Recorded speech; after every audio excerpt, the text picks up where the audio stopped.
Bayramov Ər-Riyadda çıxış etdi. Naxçıvana PUA hücumu. Salih Səmədovla bağlı qərar verildi. İsrail köhnə taktikanı işə saldı. İran daxilində görün nə edirlər. İnanılmaz. Amerika Birləşmiş Ştatları və İsrail bizi buna məcbur etdi. Sepah. Savaş qızışır. Amerika Birləşmiş Ştatları minlərlə əskərini yaxın şərqə göndərir. Bakı nefti 118 dollara yaxınlaşır. Azərbaycanın Xarici İşlər Naziri Ceyhun Bayramov Yaxın Şərq regionunda təhlükəsizlik və sabitliyin dəstəklənməsi yollarının müzakirəsi və əlaqələndirilməsi məqsədi ilə Səudiyyə Ərəbistanının Ər-Riyad şəhərində keçirilən nazirlərin məsləhətləşmə xarakterli görüşündə iştirak edib. Xarici İşlər Nazirliyindən Naxar TV-yə verilən məlumata görə, müzakirələr zamanı nazir fevralın 28-dən etibarən regionda yaranmış ciddi böhranın aradan qaldırılmasının təcili olduğunu vurğulayıb. Qeyd olunub ki, eskalasiyanın nəticələri ayrı-ayrı ölkələrlə məhdudlaşmış, daha geniş regional və qlobal risklər yaradır. Mülki şəxslərin həyatını və infrastrukturu təhlükə altına qoyur. Nazir iştirakçılara martın 5-də İran ərazisindən Azərbaycan Respublikasının Naxçıvan Muxtar Respublikasına qarşı həyata keçirilmiş pilotsuz uçuş aparatları ilə hücumlar barədə məlumat verib. Hücum nəticəsində 4 mülki şəxs xəsarət alıb. Naxçıvan Beynəlxalq Hava Limanı da daxil olmaqla kritik infrastruktura ciddi ziyan dəyib. Bildirilib ki, Azərbaycan öz suverenliyini, ərazi bütövlüyünü və vətəndaşlarının təhlükəsizliyini qorumaq əzmini bütün legitim vasitələrlə nümayiş etdirərək operativ və qətiyyətli şəkildə cavab verib. Nazir İran tərəfinin hadisə ilə bağlı hərtərəfli araşdırma aparılacağına dair verdiyi təminatların yerinə yetiriləcəyinə və bu kimi halların təkrarlanmaması üçün zəruri tədbirlərin görüləcəyinə ümid edildiyini qeyd edib. Eyni zamanda nazir yaranmış müharibə şəraitindən sonra Azərbaycanın atdığı addımlar, o cümlədən İrana göstərilən humanitar yardım barədə məlumat verib. Bildirilib ki, son yardım martın 18-də Novruz və Ramazan bayramı ərəfəsində göndərilib. Həmçinin Azərbaycanın ərazisindən üçüncü ölkələr tərəfindən yardımın çatdırılmasına və mülki şəxslərin təxliyəsinə şərait yaradılıb. Vurğulanıb ki, münaqişənin coğrafiyasının genişlənməsi təhlükəlidir və dərhal dayandırılmalıdır. Regional dövlətlərin hədəfə alınmasının davam etməsinin parçalanmanı dərinləşdirdiyi və uzunmüddətli sabitliyi sarsıtdığı qeyd olunub. Bu kontekstdə region ölkələrinin sülh və təhlükəsizliyin təmin olunmasında məsuliyyət və sahiblik prinsipinin əhəmiyyəti xüsusi vurğulanıb. Sonda bildirilib ki, beynəlxalq hüququn əsas prinsiplərinə, suverenliyə və ərazi bütövlüyünə hörmət, gücdən istifadə etməmək və daxili işlərə qarışmamaq kimi prinsiplərə ciddi riayət olunması regionda dayanıqlı sülh və sabitliyə aparan yeganə yoldur. İmişli rayon Ağsaqqallar Şurasının keçmiş sədri Salih Səmədovun həbs müddəti uzadılıb. Axar TV APA-ya istinadla xəbər verir ki, bu barədə Səbail rayon məhkəməsində istintaq orqanı tərəfindən verilən vəsatətə baxılıb. Məhkəmənin qərarı ilə Salih Səmədov barəsində seçilmiş həbs qəti imkan tədbirinin müddəti 3 ay uzadılıb. Salih Səmədov Azərbaycan Respublikası Cinayət Məcəlləsinin 179.3.2 maddəsi ilə ittiham olunur. Qeyd edək ki, Salih Səmədov Dövlət Təhlükəsizliyi Xidməti tərəfindən həbs edilib. O, həmçinin mayın 13-də İmişli rayon Ağsaqqallar Şurasının sədri vəzifəsindən azad edilib. İsrailin İran daxilindəki Mossad agentlərinə mesaj göndərmə üsulu ortaya çıxıb.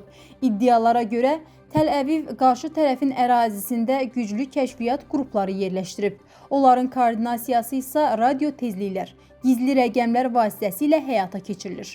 Bunun qədim casusluq taktikası olduğu vurğulanır. Kəşfiyyat şəbəkəsinin olması nə dərəcədə real görünür? Belə əməliyyatlarda radio tezlikləri ilə koordinasiya nə qədər effektiv və təhlükəsiz hesab olunur? Qlobal İnfoaza danışan politoloq Züriyə Qarayeva deyib ki, bu iddia geosiyasi reallıqlar baxımından tamamilə istisna edilən bir ssenari deyil.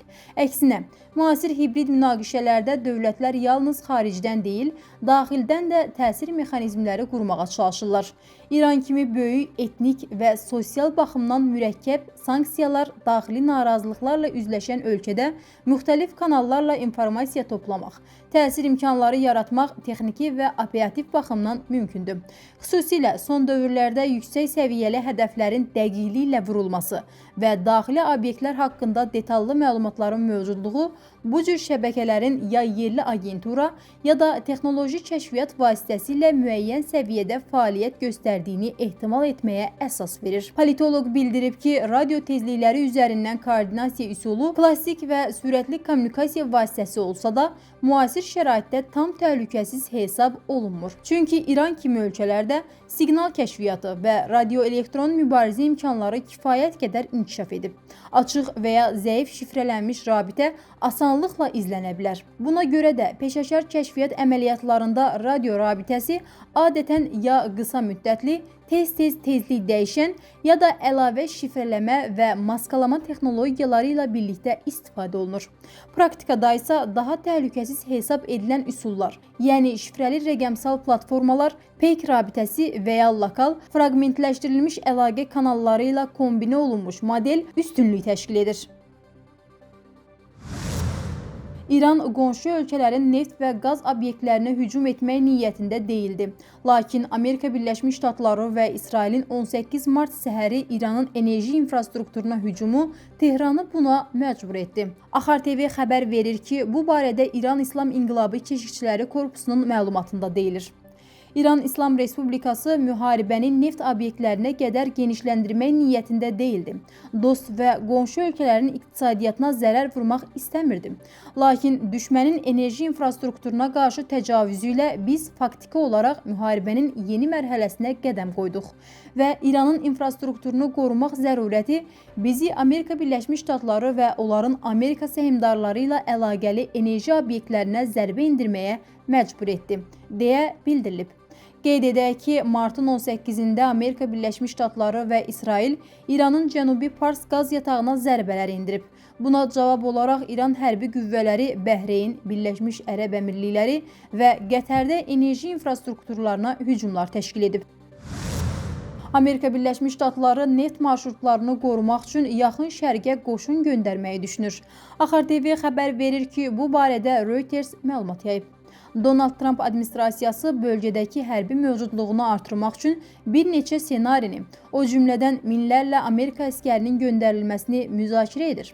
Variantlardan biri qlobal neft tədarükünün əsas marşrutu olan Hörmüz boğazından gəmiçiliyin təhlükəsizliyini təmin etməkdir. Dəniz və hava qüvvələri bunda əsas rol oynayacaq, lakin İran sahillərinə qoşunların yerləşdirilməsi də mümkündür. İranın neft ixracının təxminən 90%-nin keçdiyi Xark adasında da əməliyyat ehtimalı nəzərdən keçirilir. Məlumatda qeyd olunub. Dünya bazarlarında neft martın 18-i ilə müqayisədə kəskin bahalaşıb. Axar TV xəbər verir ki, hazırda Brent markalı neft $111.39, yüngül neft $96.82 təklif edilir. Həmçinin martın 18-də Azerlight markalı Azərbaycan neftinin bir barelinin qiyməti bahalaşaraq $117.79 təşkil edib.